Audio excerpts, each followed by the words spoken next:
நான் சொன்னதை மட்டும் பண்ணு என்று விக்ரம் மிரட்டலாக சொல்ல, அவன் மிரட்டலில் சிறிது நடுங்கியவன் உடனே லம்போவிற்கு கால் செய்ய, லம்போ அந்த இடத்திற்கு வந்தவன் அங்கு இருக்கும் பரபரப்பை பார்த்துவிட்டு ஏதோ புரிந்தவன் போல் வேகமாக விக்ரம் அருகில் வந்து, விக்ரம் சார், என்னாச்சு, ஏதாவது பிரச்சனையா என்று கேட்க, சம்யுக்தா அவனை பார்த்து,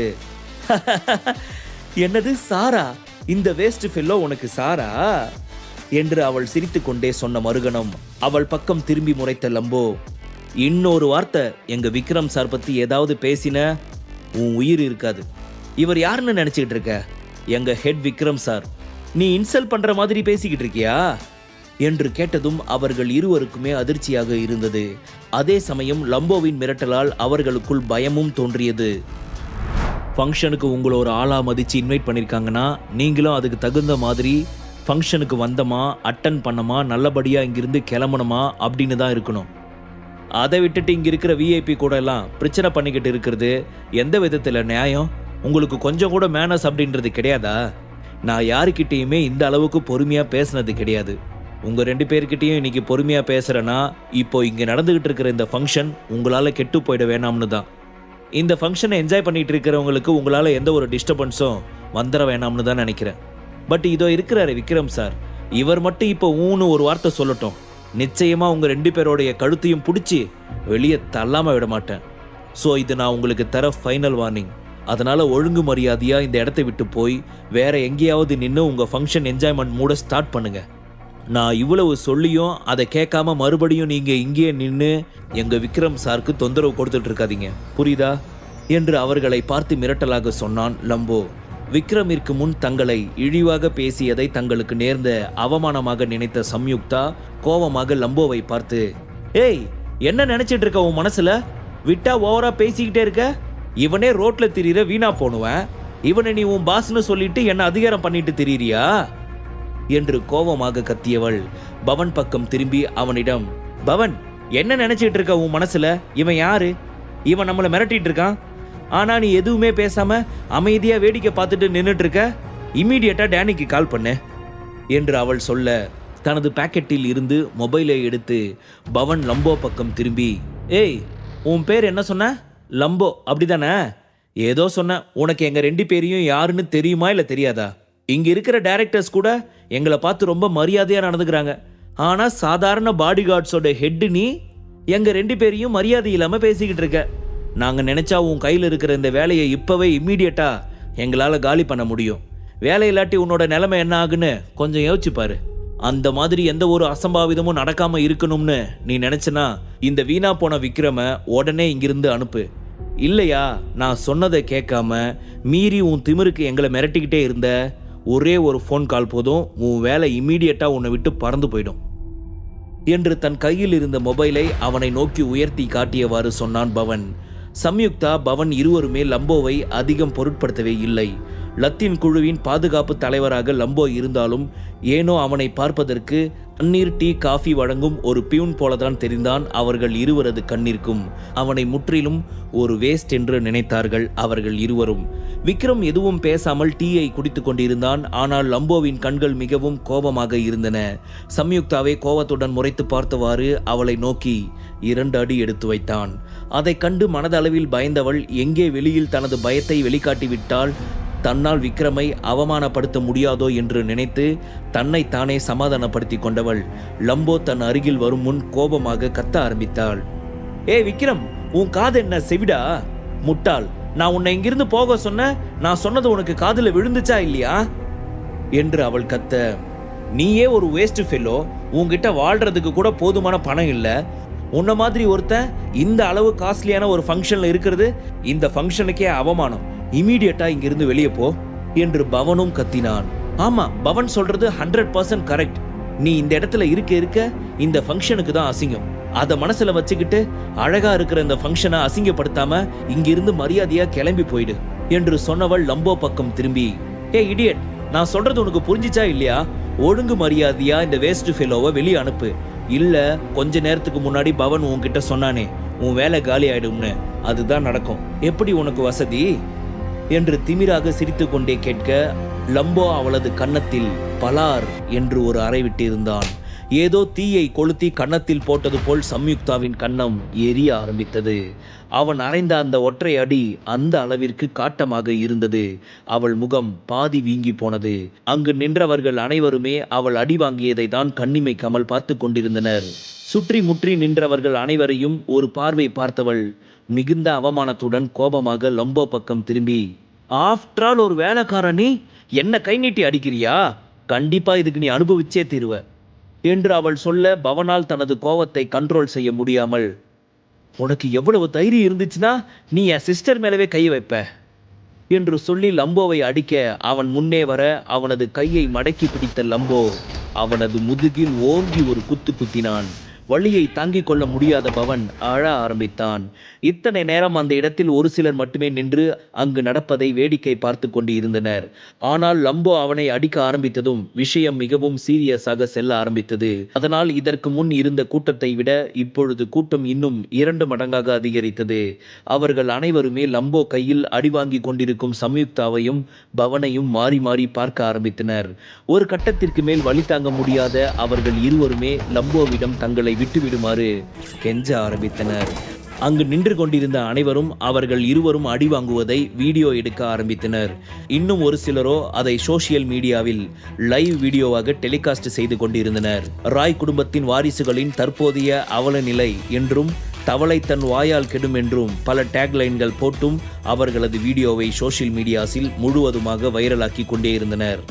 அந்த இடம் முழுவதுமே கேலி சிரிப்புகளால் நிறைந்திருக்க, ராய் குடும்பத்து வீட்டு ஆளுங்க இப்படியா வந்திருக்க ஆளுங்க கிட்ட இன்டீசென்ட்டா நடந்துக்குவாங்க, அதனால தான் இப்படி அடி வாங்குறாங்க என்ற பேச்சுகளும் அதிகமாக கேட்க ஆரம்பித்தது. தன் கோபம் தீரும் வரை அவர்கள் இருவரையுமே அடித்து வெளுத்து வாங்கிய லம்போ அவர்கள் இருவரது கழுத்தையும் பிடித்து இழுத்து கதவுக்கு அருகே கொண்டு போய் தள்ளிவிட்டான். தங்கள் வாழ்நாளில் இது போன்ற அடியை யாரிடமும் வாங்கியிருக்காத சம்யுக்தாவிற்கும் பவனிற்கும் இந்த நிலைமை மிகவும் அவமானமாக இருந்தது. இதற்கெல்லாம் காரணம் அந்த விக்ரம் தான். அந்த விக்ரமால் தான் இந்த லம்போ இத்தனை பேர் முன்னால் எங்களை அவமானப்படுத்தி அடித்தான். விக்ரமை சும்மா விடப்போவதில்லை என்று அவர்கள் இருவரும் தங்கள் மனதிற்குள் வஞ்சத்தை வளர்த்து கொண்டனர். இந்த விக்ரம நாம சும்மாவே விடக்கூடாது பவன். நீ இம்மீடியட்டா தாத்தாவுக்கு கால் பண்ணு. அவர்கிட்ட சொல்லி டேனி கிட்ட பேச சொல்லி இந்த லம்போவை உடனே வேலையை விட்டு தூக்க சொல்லு. இவன் நம்மளுக்கு மரியாதை கொடுக்காம அந்த விக்ரமுக்காக நம்ம 2 பேரையும் அடிச்சு வெளியே அனுப்பியிருக்கான். இவனுக்கு எவ்வளவு தைரியம் இருந்துச்சுன்னா இந்த மாதிரி பண்ணியிருப்பான். நாம் இதை இப்படியே விட்டுறவே கூடாது. நம்ம யாருன்னு அந்த லம்போவுக்கும் விக்ரமுக்கும் காட்டணும் என்று தன் கண்களில் வடிந்த கண்ணீரை துடைத்து கொண்டே சம்யுக்தா சொல்ல, ஆறுதலாக அவளது ஷோல்டரை தட்டி கொடுத்த பவன் அவளிடம், நீ சொல்றது கரெக்ட் தான் சம்யுக்தா. நான் இப்பவே தாத்தாக்கு கால் பண்ணி டேனி கிட்ட பேச சொல்லி அவங்கள உண்டு இல்லைன்னு பண்ண சொல்றேன் என்று சொன்னான். இங்கு இருவரையும் கழுத்தை பிடித்து வெளியே தள்ளிவிட்டு லம்போ நேராக விக்ரம் அருகில் வந்து அவனது காதுக்குள், பாஸ் அவங்க 2 பேரையும் வெளியே அடிச்சு துரத்தியாச்சு என்று சொல்ல, ஓகே என்று சொன்னவன் பெருமூச்சு ஒன்றை இழுத்துவிட்டு அங்கிருந்து கிளம்புவதாக சொன்னான். பாஸ் இன்னும் ஃபங்க்ஷனே ஸ்டார்ட் ஆகல, ஆனா அதுக்குள்ள கிளம்புறேன்னு சொல்றீங்க என்று தயங்கியவாறு லம்போ கேட்க, விக்ரமோ அதற்கு பதில் ஏதும் பேசாமல் அமைதியாக அங்கிருந்து கிளம்பினான்.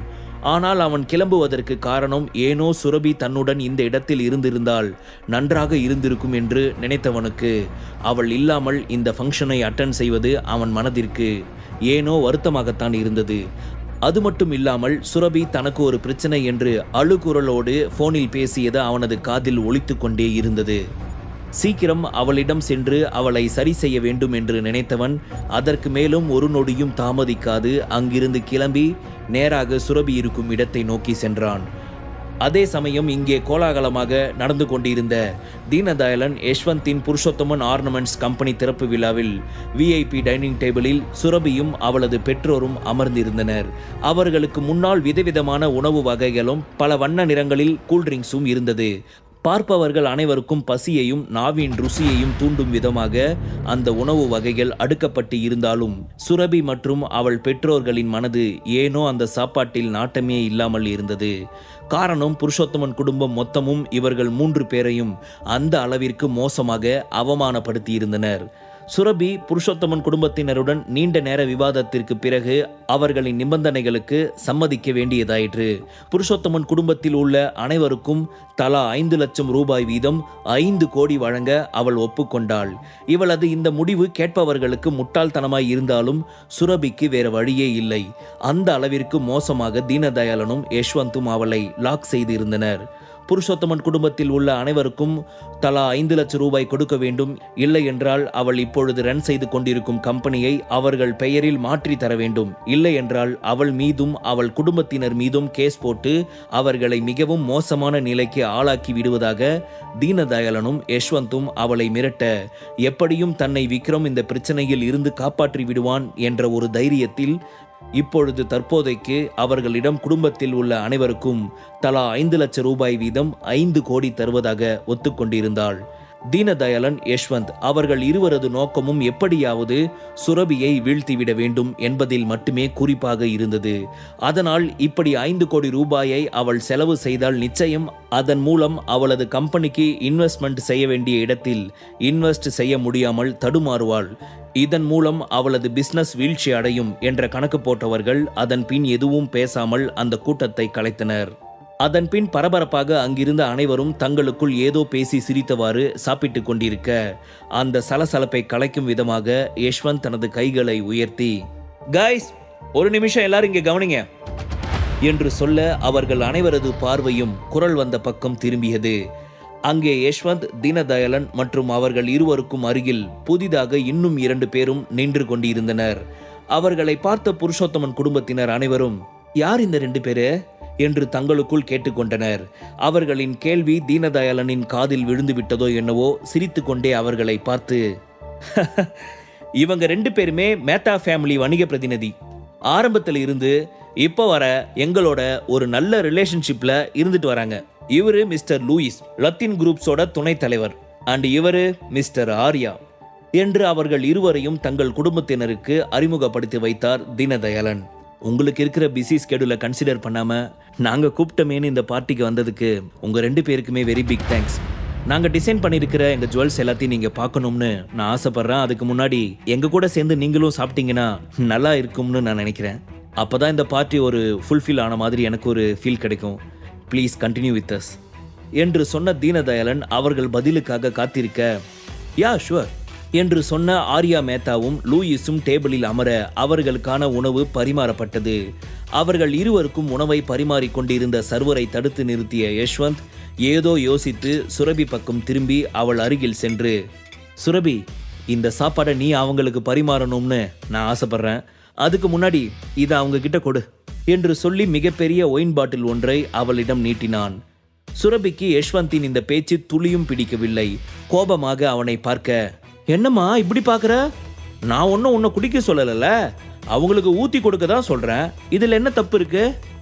இதுவும் இங்கே ரூல்ஸில் அடங்கும். உன்னோட கம்பெனி உன் கையை விட்டு போகக்கூடாதுன்னு நினச்சினா, இந்த ப்ராப்ளம் சுமூகமாக முடியணும்னு நினச்சினா கண்டிப்பாக இதை பண்ணி தான் ஆகணும். அவங்க 2 பேருக்கும் இந்த ட்ரிங்க்ஸை ஊற்றி கொடு" என்று இரக்கம் இல்லாமல் மிகவும் திமிராக சொன்ன யஷ்வந்த் அவளை பார்த்து நக்கலாக சிரித்தான். சுரபிக்கோ விக்ரம் எப்பொழுது வருவான், எப்பொழுது வந்து தன்னை காப்பாற்றுவான் என்றுதான் மீண்டும் மீண்டும் தோன்றிக் கொண்டே இருந்தது. கோபத்தில் அவள் முகம் சிவந்தது. அதே சமயம் மனதில் உள்ள பயத்தில் அவள் உடல் வேர்க்க ஆரம்பித்தது. முழு கதையையும் கேட்டு மகிழ பாக்கெட் FM ஆப்பை டவுன்லோட் செய்யுங்கள். லிங்க் டிஸ்கிரிப்ஷனில் கொடுக்கப்பட்டுள்ளது.